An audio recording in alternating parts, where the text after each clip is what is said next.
Since this ancient story came to me in 1997, and I've had many years now to contemplate what it might mean, I'm beginning to think that it could have been a parallel life that I had toward the end of a time when some people still had what I call Lemurian consciousness. What do I mean by Lemurian consciousness? For me, it is seeing and living through the heart perspective of we, rather than the self-centered perspective of me. The group from Mu in this story saw how people worked better together when everyone lived from a kind heart and the willingness to be helpful. But it also showed how some who had not learned that yet, they were able to grow in this school ground we call Earth. So there's hope.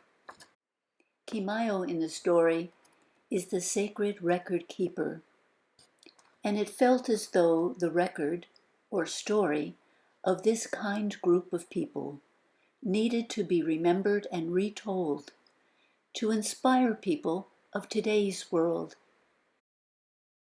Because the story has many keys of how to return to a vibration or frequency where one can connect with others through thoughts, which some call telepathy, and also heal imbalances within the body.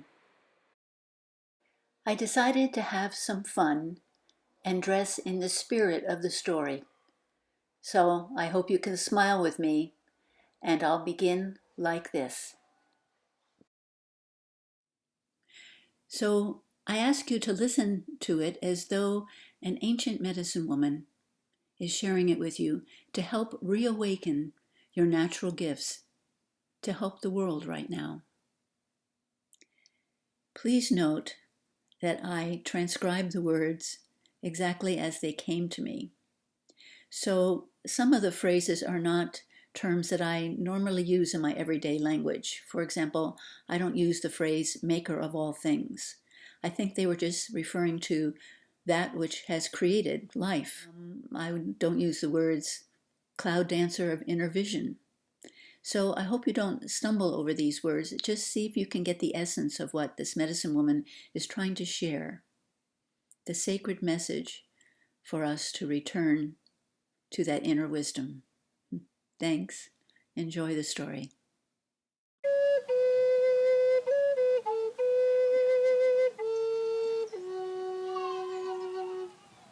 Okay, the story begins with Kimayo.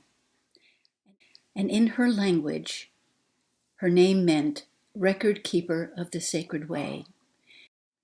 She was a young girl who was about to have a naming ceremony. And here's how the story begins. Kimayo awoke to the sound of thunder and of people screaming. However, it was not the thunder that comes with a rainstorm, and the people screaming was unusual since they had become silent now that they were on this island with the Sacred One. He had told them that through silence, the people could relearn how to communicate through thoughts rather than through their mouths.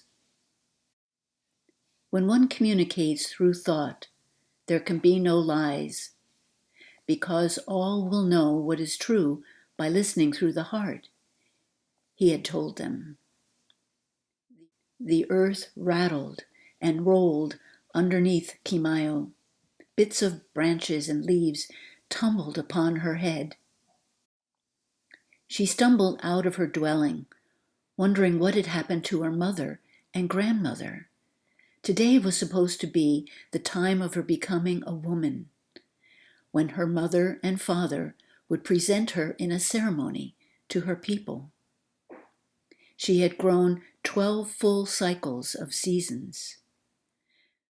The thought had come from within her to go to the sacred cave. Since Sacred One was training them to listen to their inner guidance, she followed the message and moved toward the cave as best she could, while the earth was shaking underneath her. At the opening of the cave, a pile of rocks had shaken loose and now blocked the entrance. Kimayo's heart choked as she recognized her mother's arm outstretched from the pile of rock. She recognized the woven bracelet she had given to her mother. Confusion filled her thoughts as she also recognized what was in her mother's hand, the sacred feathers. The Sacred One had told the people that only he was to touch the sacred feathers, and if anyone else touched them, they would not only experience harm to themselves, but also to their family. Why was her mother at the sacred cave? Why was she holding the sacred feathers? Where was Sacred One, and why did he not have the feathers? Tears flooded down her cheeks as Kimayo knelt before her mother. Then a gentle hand touched her shoulder, and the thoughts of her grandmother said within her, "Take the feathers, my child. You are to keep them for our people. We must go now quickly, singing your mother back to the living light as we run to the dugouts waiting for us at the shore." The firm motion of her grandmother's hands made Kimayo follow, even though she did not want to leave her mother. Her grandmother paused for a moment and folded Kimayo's sleeping robe so that an inner pocket was formed. She had Kimayo place the feathers in that pocket. In the fog of numbness, Kimayo barely noticed how the earth was sinking to their left and right, leaving only a narrow bridge of land which allowed them to get to the shore. Once there, her grandmother lifted her into the dugout, which was being held by Laughing Wolf and Steady Turtle, the two guardians Sacred One had given to their family. Others pushed their way into the dugout as well, and then concentric circles of waves, caused by the earth's rocking, sent the dugout farther and farther away from the shore. Kimayo could feel the sacred feathers against her heart, where her grandmother had created a pocket. She knew that her grandmother's thoughts were to hide the feathers so that no one would be fearful that they were in this dugout and not with Sacred One. With her head cradled against her grandmother's chest, Kimayo did not look when everyone in the dugout cried out as the sacred mountain exploded. Great clouds of gray dust and wind and lightning began to expand outward from the explosion. Tree branches, leaves, and all manner of debris filled the air and landed on the water. Everyone bent low, covering their heads, as giant waves swept them up and down in a gray, chalky mist. "Grandmother," Kimayo said in her thoughts, "what is happening to our people and to the place where we live? Where are we going? And what has happened to my father?" "It is like the Sacred One said, Kimayo," her grandmother answered in her thoughts. "Do you not remember at the harvest moon gathering when he told us that a time would come when that which was land would become water and that which was water would become land? There were many who grumbled and said that the Sacred One must have had too much ceremonial drink, because such a thing could not surely happen. Somehow I knew that what he said was true." Her grandmother continued, "I just did not know the timing, nor did the Sacred One. When telling the story, the Sacred One looked directly into my eyes and my heart, knowing that I would understand his words. Then he nodded toward you and said that you were to be part of what was to happen. You will know what to do when it happens, his thoughts had said, and that was the end of our communication. Why did the Sacred One not go and get the feathers himself? Asked Kimayo in her thoughts. I do not know these things, her grandmother responded. I just know that we are in a dugout now, and we will have to trust Maker of all things to lead us to the next place where our home will be. Kimayo wondered why she felt that her grandmother was not telling her everything. But then thoughts of fear took over. Did anyone bring food or water, she wondered, but decided not to look around the dugout for fear that she would not find any. She focused on the feathers at her chest and went into a deep sleep. Cloud Dancer of inner vision brought her to a large mound of dirt and rock with very steep steps and large serpents crawling all about. She felt herself being led up the steps in a stupor, and someone with a great feathered headdress was beckoning her to come near. She felt fear and yet peace at the same time. People around her had thoughts of how she was going to be honored in a ceremony, but their thoughts also held fear about some sort of sacrifice. Thank you for saving us, she heard from their mouths, but did not understand. She remembered how Sacred One had warned her to beware of those who spoke one thing from their lips, but their hearts said the opposite. That must be why she felt apprehensive, she thought, because their mouths spoke of praise, while their hearts spoke of danger. Kimayo felt that she must have been given a strong potion because her thoughts were foggy, and Cloud Dancer was whirling around with her feathers. The sacred feathers, she gasped in horror. How does this feathered one have the sacred feathers? Why am I here on this tall mound of dirt and rock? She awakened in her grandmother's arms, shaking with a high fever. Be still, my child, she heard from her grandmother's thoughts. You have slept for 3 days in a fever. Are you able to eat? Grandmother, grandmother, Kimayo could barely form her thoughts. We must not go to that place. People there cannot be trusted. Their hearts do not say the same thing as the words from their mouth. Do not take me there, grandmother, please. But she fell back into Cloud Dancer's arms and went back into a deep sleep. Her grandmother knew that this was the fever of inner work rather than that of being sick. The fever heightened her brain waves so that she could sense the inner realms more clearly. Many stars, Kimayo's grandmother, fed her granddaughter the healing liquids which Wolf had placed in the dugout with a few other supplies. Many moons passed as the people attempted to survive in their dugouts. The winds and waves separated them from others.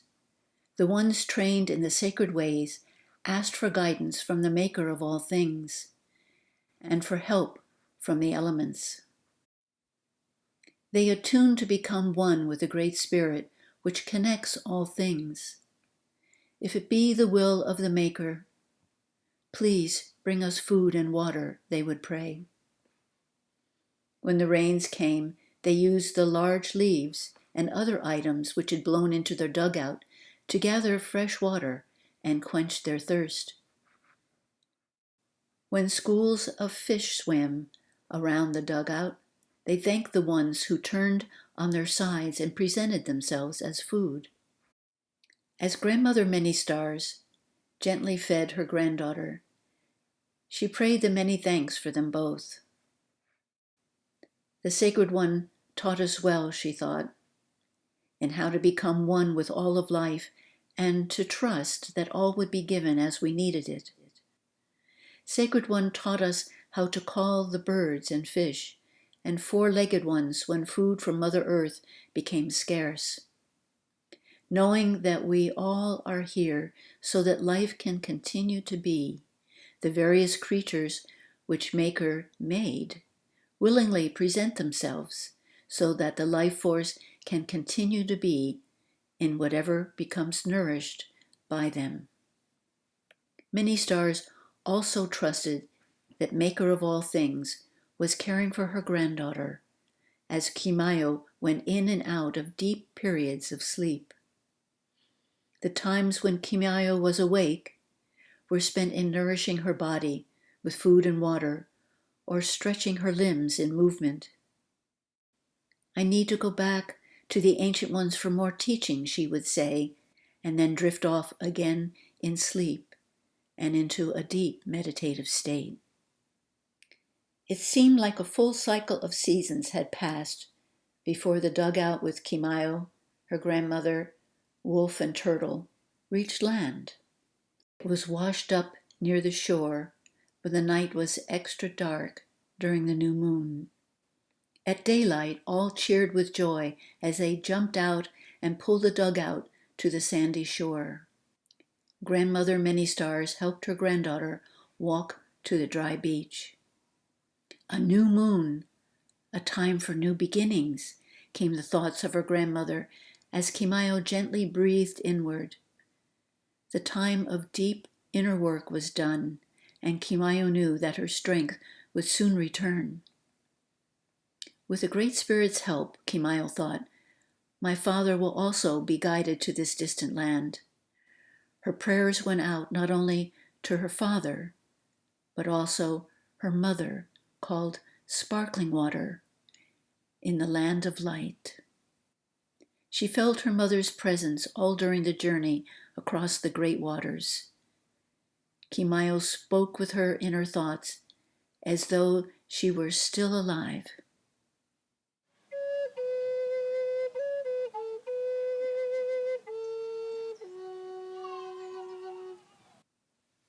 Each character will present a different perspective of what's going on. And so it is in life that each of us only has a piece of the puzzle. And that's one of the reasons why we need each other, to hear other pieces of the puzzle.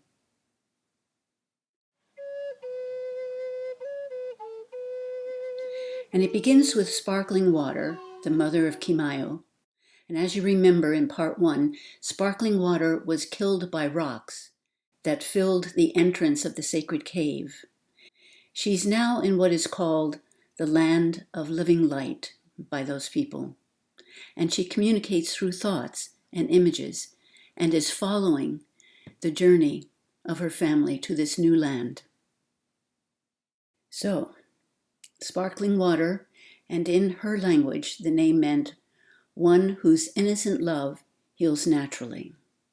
Sparkling Water watched from above as Kimayo and Many Stars, her grandmother, struggled toward the dugout held by the two guardians of their family, Wolf and Turtle.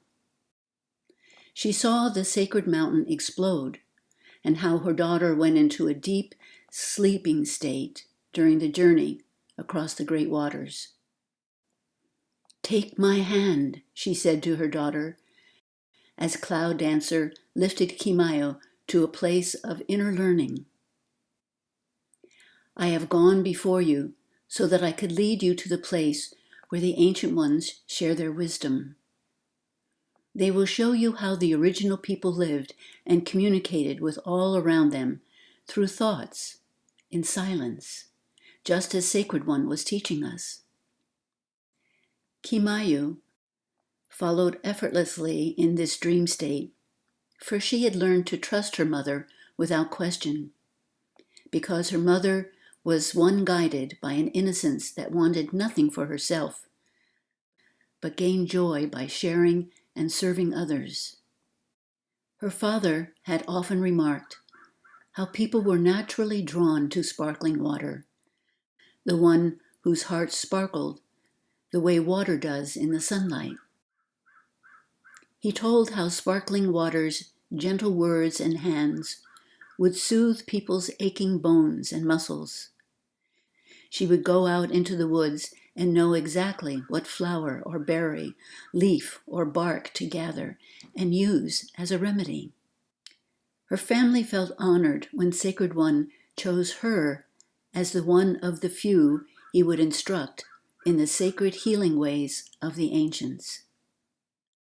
She will listen, whereas others question and doubt because of their strong wills, fear, or greed, Sacred One would say. Her humility allows her to be an open channel, so Maker of all things can create goodness through her. Sparkling water is not attached to what flows through her, nor does she seek attention for it. She just allows it to flow through her and remains open for what will happen next. Kimayo also remembered how her father spoke warmly of the day when Sacred One told him that he and Sparkling Water would wed. He noticed the shy yet happy way she smiled at him, and knowing that she had not yet learned the ways of being a woman, Sunwalker wisely waited for Sparkling Water to show him when she was ready for mating. Her father had also told her that as a baby, she developed faster in her mother's womb than most babies. He was thrilled when his daughter was born. "I now have 2 sparkling waters in my life," he would say. Then her mother urged her again from the inner place. "Come now, the Ancient Ones are ready to teach you the keys of how and why the people strayed from the original ways, a time when Maker of all things was put first in thoughts. And that's because since Maker is in every aspect of life, one communicated with the Maker present in each aspect of life. And when one looks through the Maker's way of seeing, one understands how everything is connected and affects everything else. But when one looks through the limited human mind, then one interprets everything as separate. This separate way of seeing was what led humans down a self-destructive path, and the ancients will tell you the rest. Also sensing that her daughter was sad about not knowing where her father was during the time when the mountain exploded, she whispered gently into her daughter's thoughts, "Sunwalker, your father, is alive, little one, and will be protected on his journey. Come now to the place where all souls meet." And now we will hear Sunwalker's perspective. Sunwalker is Kimayo's father, and his name in the ancient language meant one who walks with the inner light. Sunwalker enjoyed practicing the kicks that Sacred One had taught him for self-defense and to focus his mind. His opponent in the game today had a fake knife, but was playing with the intention of outwitting this skillful Sunwalker. Suddenly, a runner entered the playing field just as Sunwalker kicked the knife out of his opponent's hand. Before the two could begin again, the runner gave Sunwalker an urgent message. He said, "Sacred One wants you to come to his cave immediately." And since Sunwalker knew that for Sacred One to invite someone to his cave, it must be very important, he left immediately. Bowing to his opponent, he honored the good they learned together, and then ran to the cave where Sacred One lived. "The mountain speaks," said Sacred One, as Sunwalker approached. "It asks to be heard, and I usually climb to the summit, to the place where it is warm, even in the cold seasons. But my legs are too old to climb these steep cliffs and receive the message. Go for me, Sunwalker. You have proven yourself to be of high honor, one who is clearly guided by the inner sun, or inner light of wisdom. Something is about to happen, and the people need to know what to do. Sacred One did not dare tell Sunwalker that his own mind was so clouded from worry about what he needed to tell the people tomorrow at Kimayo's ceremony, that he could not remain centered enough to understand the urgent message he felt was coming from the sacred mountain. The people expected their Sacred One to be above human emotion, always centered, but Sacred One knew there were times when he was not at peace or not in that space, just like everyone else. To show himself as less than perfect might create doubt in the people's perception of him as their spiritual leader. He knew that Sunwalker was very centered right now and could therefore bring the message back to the people. Sunwalker wondered why Sacred One was sending him, since tomorrow was the day when his daughter Kimayo would be presented as a woman to her people. He had wanted to be fully rested for that day of ceremony, but the urgency in Sacred One's manner made him put aside his own wants and do what he was asked. Sacred One was just beginning to teach him how to listen to the spirit of the land, so Sunwalker hoped he could fulfill the request. He knew that Sacred One would not ask him to do anything unless it was for the good of the people, so he immediately started on the journey to the summit. Fortunately, Laughing Wolf was outside the cave, so Sunwalker asked Wolf to tell his mother and wife what Sacred One wanted him to do. With Great Spirit's help, I will be back in time for my daughter's ceremony, he said, or we can delay it if we have to. As Sunwalker walked off to the other side of the mountain, where the earth is warm, even in the cold seasons, Laughing Wolf remembered a story his father had told him about a time when his father was just a boy, and his father had said the sacred mountain asked to be heard, describing the mountain spilling forth a red-hot fiery substance. Wolf wondered if the mountain was about to speak like it did before. So he gathered Steady Turtle, the other guardian of this family, and his trusted friend, and prepared a dugout. In case Sunwalker's family needed a quick retreat, he would be ready. He also told Sunwalker's mother, Many Stars, where her son had gone, and how he had prepared a dugout ready in case of any emergency. Sacred One had chosen Laughing Wolf as a guardian for that family for just this reason. Wolf had an uncanny way of preparing for things before they actually happened. It was this gift and his skill as a hunter and tracker that made him an excellent guard and loyal friend. Sunwalker climbed the cliffs, which were embraced by mounds of sand. After finding a level place to sit, he began his prayers, but he had barely uttered a sentence when the earth rumbled gently underneath him for a few seconds. "Go to the water," he heard within, but thought this might be coming from fear rather than from the Great Spirit. The earth had been giving these small tremors for 3 moons now. He moved away from where he was sitting because it had become hot. As he was about to sit, the earth rumbled again for a few seconds. "Go to the water," he heard again, and the ground under his feet began to even get hotter. Retreating a few more yards down the mountain, the earth shook hard enough this time to send him tumbling down on the soft sand below. As he rolled downward, again he heard, "Go to the water." Sunwalker was torn between thoughts of going to see if his wife, daughter, and mother were safe on the other side of the mountain, or doing immediately what was told of him 3 times, "Go to the water." He decided not to doubt what he had heard, or perhaps something even worse might happen to his people.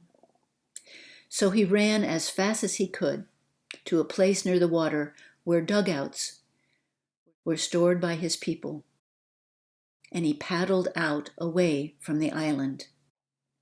Just as he turned the dugout around to look back at the island, the sacred mountain exploded with clouds of gray dust, which eventually encompassed him.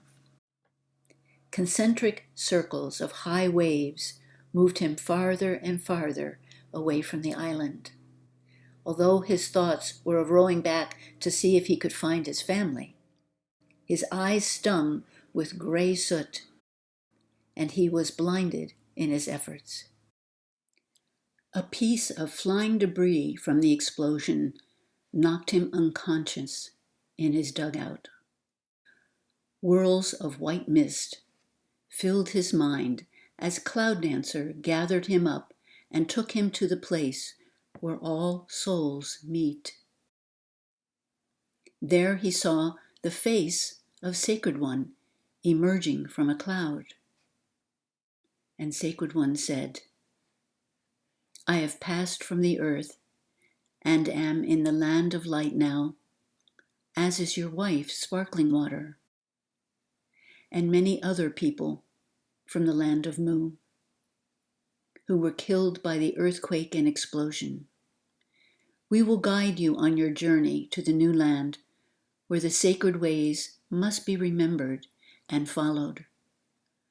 Remember what I taught you about becoming at one with all of life around you. By aligning with the Maker of all things, as you need water, it will be supplied, and as you need food, it will come to you." Sunwalker was awakened as a light rain washed across his face. He drank the fresh water which had collected in leaves in his dugout, and used leaves and twigs to make containers to hold as much water as he could collect. Some of the twigs, which had blown into his dugout from the great wind of the explosion, had berries on them. He made sure to thank Maker of all things for all that was supplied to him. There was enough twine to make nets, and when he was hungry, he called upon the beings of the great water to help him, and they presented themselves to be eaten. All of these things were a natural way for the ones who had gone to the island with Sacred One, for he had taught them the power that comes from inner work. He had said, "Focus first on the inner, and the outer will come forth from the intention of your heart. If you have malice or manipulation in your heart, things will be repelled away from you. But if you have love, without any wants or fears, all things will feel at peace with you and be drawn to you naturally." There are those who fool people with their outward display of magic, but a wise person will look beyond the outer shell to the inner intention of the heart. This is why Sunwalker was drawn to Sparkling Water, he remembered. Her heart was clear, innocent, with no schemes of wanting, nor any barriers from fearing. He had taken time to get to know her as a good and trusted friend. Soon they realized that they knew each other's thoughts simultaneously. They had become a good team, balancing each other when things around them became stressful. One of the happiest days of Sunwalker's life was when his wife gave birth to Kimayu. It was Sacred One who named her. He told them that they would have a greater understanding of that name in the days to come. And since the baby giggled with glee whenever anyone said the name Kimayu, they decided to accept Sacred One's suggestion and gave her that name at the naming ceremony. Without much food or water, as moons passed, Sunwalker drifted in and out of sleep, visions, prayers, and memories. Although his human mind wanted to doubt his ability to survive, he kept focusing his thoughts back to trusting the Maker of all things. He felt sparkling water, sending him strength and encouragement. She would not let him give in to fear. It felt as though she was right there with him as his companion on this journey. After what seemed like a full cycle of seasons, Sunwalker saw what appeared to be land in the distance and paddled with all his might until he reached the shore. Totally exhausted, he plopped down on the warm sand and fell asleep until awakened by the morning sun. A strange sound caught his attention, and a multicolored bird flew to a tree nearby to observe this stranger in its territory. He laughed when the bird gave its trumpeting call. Remembering that Sacred One had said to observe the birds and animals for messages, he began to follow the bird into the jungle, but came to a place where large snakes wound themselves around trees and slithered along the ground. Great Spirit, help my daughter and mother if they have also landed on this strange land. He decided to return to the beach where he could see the sky more easily and trust the waters to provide food as needed. Footprints eventually led him to others from his homeland who had washed up to this jungle beach. Most of them did not understand his thoughts, so he communicated with a traditional language from the mainland and gradually realized that they had much in common. They decided to join forces to survive. Not a day went by that Sunwalker did not think of his daughter and mother.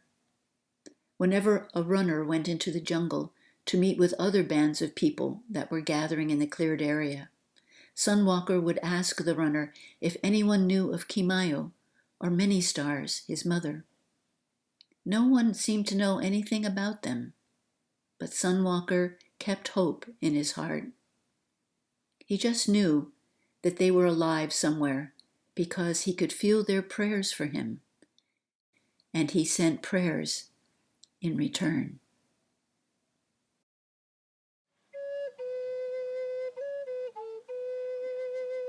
In part 2 of this story, you see we've learned 2 new pieces of the puzzle, the perspectives of Sunwalker and Sparkling Water.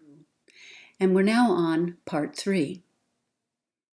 It begins with Feathered Trumpet, one who proclaims himself as a gifted leader.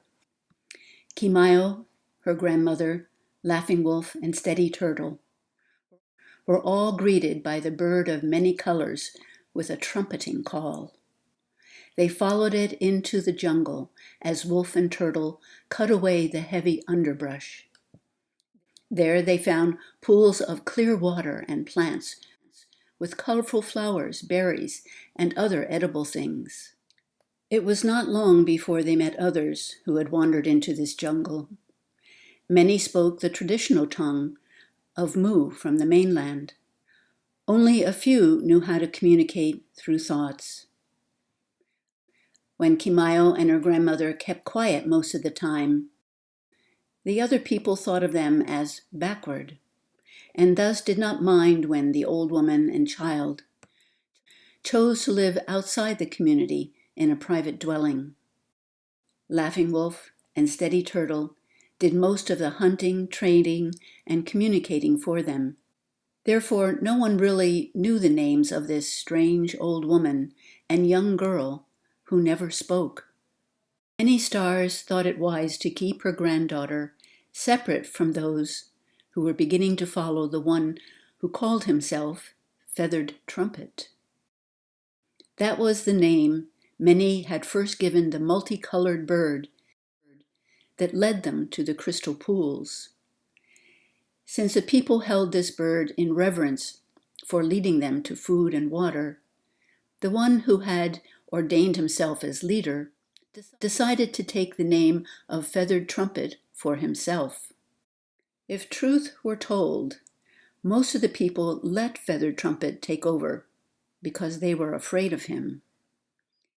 He had a temper that thundered loudly and suddenly like a rainstorm, and he was a better hunter and more skilled with a knife than most of them. So to challenge Feathered Trumpet would have meant a certain death to the challenger. Kimayo felt that Feathered Trumpet's ways were against the ancient teachings she had learned during the dream state on the journey across the great water. Her grandmother said into her thoughts, "Better to be invisible like the wind than crushed like an ant." So she only told her grandmother about the ancient teachings and let the other people learn what they needed to learn by following the self-appointed one. According to the ancient ways, a natural leader was never self-appointed. To do so meant false pride, a quality which a natural leader should not have. It was the people who chose the leader, by observing who would do the highest good for all involved. A natural leader would express ideas to guide the people rather than force them to do anything. A natural leader used his skills in hunting, reasoning, and creating things so that all gained from them. He would not accumulate wealth, status, or possessions unto himself, but would make sure a natural balance and harmony came about in dividing the food, clothing, tools, chores, and so forth. When a certain project was needed to be done, which was the good for the whole community, the people gladly participated because a good leader praised, encouraged, and honored all for their unique way of contributing. Feathered Trumpet seemed to lead with the opposite approach. He ordered things to be done with threats of punishment if they were not done. Thus, when he commanded that a large pile of rock and dirt be built, which would eventually tower above the forest, the people begrudgingly did the task. He would say, "It will allow us to be closer to the sky and maker of all things." But the people really knew that he was building it to keep a lookout for any enemy who might want to take away his possessions or leadership. Each day, Feathered Trumpet would take food or precious items and place them at the top of the great mound as an offering to the Creator. By doing so, he told the people, this would keep them safe and protected. However, when the rainy season came, an unknown sickness began killing the people. The people would argue, "If you have the powers you say you have, then you should be able to stop this sickness." But more and more people began to die every day. Feathered Trumpet was at a loss in knowing what to do. All he could think of was, "We need a great sacrifice to Maker of all things." So he told the people, "I will go and pray and fast and come back with an answer." After 3 days and 3 nights of prayer and fasting, Feathered Trumpet still had no answer. However, while wandering back to the village, he caught sight of someone walking in a direction where he knew there was no path. "I wonder where that person is going," he thought. Kimayo was on her daily journey to where she had hidden the sacred feathers. She would pray with them and surround them with a smoke of burning sweetgrass as she asked for protection for her family and for Wolf and Turtle. Feathered Trumpet could not see clearly what she was taking from behind a rock because her body blocked his view. After this young girl had left the area, he went to the rock where she had been and moved it to one side. His heart laughed with joy and delight as he recognized the sacred feathers that Sacred One had taken with him to an unknown island with a group of people. Ever since that day, the mainland of Mu had suffered terrible chaos. The people had fights and accidents, and many died or lost their faith. But now that he, Feathered Trumpet, had this sacred feather and treasure, all good things would return to the people, and the unknown sickness would end in this new land, he assured himself. He would have to find out who that young girl was, and perhaps use her when they gave a sacrifice to the powers that be. Yes, that was it, he reasoned. One of their own people would be the greatest sacrifice they had ever made. A sacrifice, plus the sacred feathers, will surely turn things in my favor, he decided. Besides, since a young girl is probably the only one who knows about the feathers, then she must be eliminated so that all believe that the feathers came to him during the 3 days of fasting and praying. Only for a moment did he wonder how this young girl got the sacred feathers, and then dismissed the thought, reasoning that she probably had no idea what she had. How would a young girl know of such things? And if Sacred One were still alive, he would have the feathers himself. Wait until I show these to Raven, he thought. She has always been interested in things of power. That is why she chose me, the one who took power over the people. She will have to show me much pleasure to touch these. With these final thoughts, Feathered Trumpet returned home, feeling proud and triumphant.